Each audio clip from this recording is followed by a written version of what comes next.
Сәлеметсіздер ме, балалар? Бүгінгі сабағымыздың тақырыбы дыбысты өңдеу, дыбыстық әсерлер. Сабағымыздың мақсаты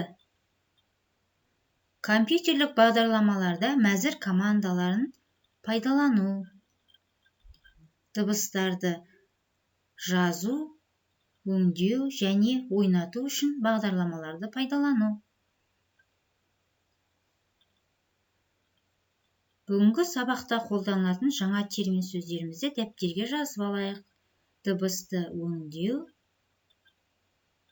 дыбыстық әсерлер.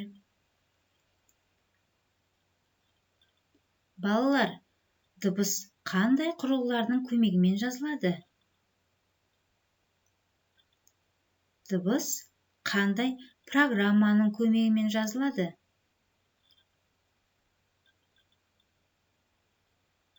Олай болса, балалар, бүгінгі үйренетініміз дыбыс файлдарын тыңдауға арналған программалар, дыбысты өңдеу, дыбыстық әсерлер. Windows операциялық жүйесінде дыбыстық файлды тыңдау үшін Windows Media ойнатқышы немесе Windows Media Center ойнатқышы қолданылады. Басқа да көптеген ойнатқыштар бар.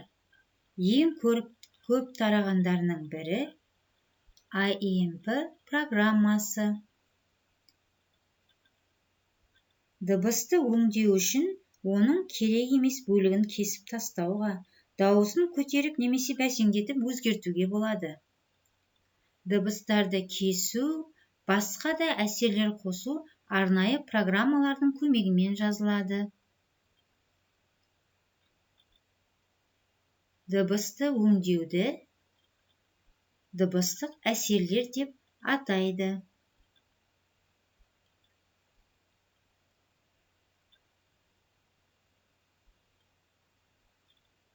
Балалар, сіздерге тапсырма. Жауап берейік айдарындағы сұрақтарға дәптерімізге жазбаша түрде жауап береміз. Қандай программалар дыбыс файлдарын тыңдауға арналған? Жазылған дыбысты қалай өңдейміз? Дыбыстық әсер дегеніміз не?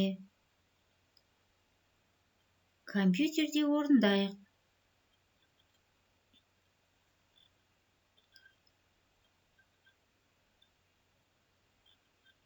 Бос орындарға тірек сөздерді қойып шық.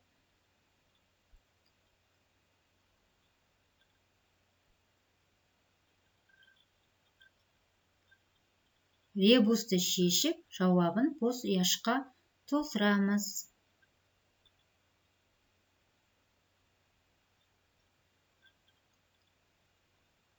Үйде орындайық айдарындағы тапсырмаға балалар назар аударайық.